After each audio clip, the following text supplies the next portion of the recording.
একদিন রান্নাবান্নার আয়োজনটা একটু বেশি হলে পরের দিন মনে হয় যেন একটু রেস্ট নেই। আর সেই সাথে আবহাওয়াটা যদি হয় একটু অন্যরকম তাহলে তো কোনো কথাই নেই। একেবারে মনের সাথে আবহাওয়াটার সাথে আর সেই সাথে রান্নাবান্নার সাথে সব কিছু একই রকম যখন মিলে যায়। আসসালামু আলাইকুম, কেমন আছেন সবাই? আলহামদুলিল্লাহ, আমরা সবাই ভালো আছি। তো সকালে উঠে বিছানাটা গুছিয়ে নিচ্ছি। আগে আমি নাস্তাটা তো বানিয়ে নিয়েছি, আর এখন যখন সবাই উঠলো তখন আমি বিছানাটা আগে গুছিয়ে তারপর রান্নাবান্নাতে চলে যাব।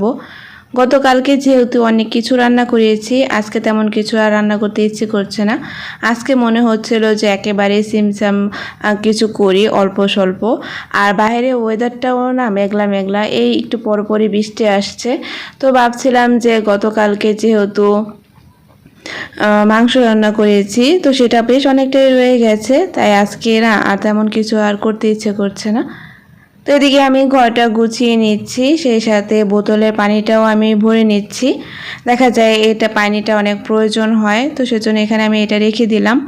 আর যেহেতু আজকে রান্নাবান্নার আয়োজনটা একেবারে কম চিন্তা ভাবনা করছি, তো ভাবলাম বাড়তি কাজ যেগুলো আছে সেগুলো করে নিই। কারণ দেখা যাবে যে আবার আগামীকালকে হয়তো বা রান্নাবান্না থাকবে, তখন এগুলো আর বেশি একটা করা হবে না। সেজন্য আজকে যা যা রিফিল করা দরকার সেগুলো করে নিচ্ছি।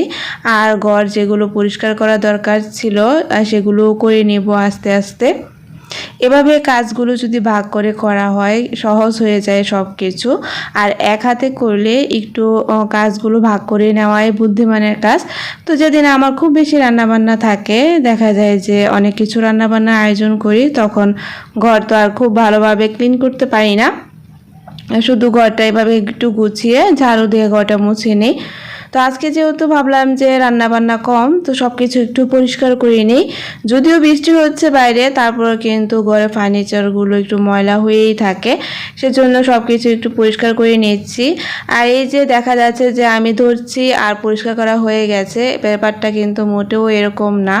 আমি কিন্তু অল্প স্বল্প একটু ভিডিও করেছি, এর আগে খুব ভালো করে কিন্তু আমি পরিষ্কার করে নিয়েছি, কারণ এরকম করে পরিষ্কার করলে তো পরিষ্কার করা হবে না। তো এই তো আজকে আমার ঝটপট আয়োজনে ছিল সবজি খিচুড়ি। আর এই খিচুড়িটা কিন্তু আমরা অনেক পছন্দ করি, শুধু বাচ্চারা বাদে আমি আমার হাজব্যান্ড কিন্তু অনেক পছন্দ করি। দেখা যায় আকাশটা যদি একটু মেঘলা থাকে, বাহানা খুঁজি আর কি খিচুড়ি রান্না করার জন্য বলা যায়। তো যেহেতু বৃষ্টি হচ্ছে, আকাশ মেঘলা, সব কিছু মিলে ওয়েদারের সাথে কিন্তু খিচুড়িটা একদম পারফেক্ট একটা খাবার বলা যায়। আমি কিন্তু মাঝে মাঝে সকালে নাস্তাতেও ঝটপট খিচুড়ি বানিয়ে ফেলি যদি সবজি থাকে। আর এমনিতেও কিন্তু খিচুড়ি আচারের সাথে যায় আর ভালো লাগে অনেক। আর সেই সাথে আমি এখানে একটা নাগা মরিচও দিয়ে দিয়েছি, ধনিয়া পাতা দিয়ে দিলাম। যেহেতু খিচুড়ির মধ্যে জাল দেইনি, তো ভাবলাম এই একটা মরিচ দিয়ে ফ্লেভারটা অনেক সুন্দর আসবে। আর এটাতে তো আর জাল ছড়াবে না, এমনিতেই দিলাম শুধু একটু ফ্লেভারের জন্য। আর আমি কিন্তু একটা কেকও বানিয়েছিলাম, আনারি হাতে কেক বানাই আর কি, নিজেরা খাওয়ার জন্য। খুব বেশি যে একটা সাজাই কেকের মধ্যে তা না।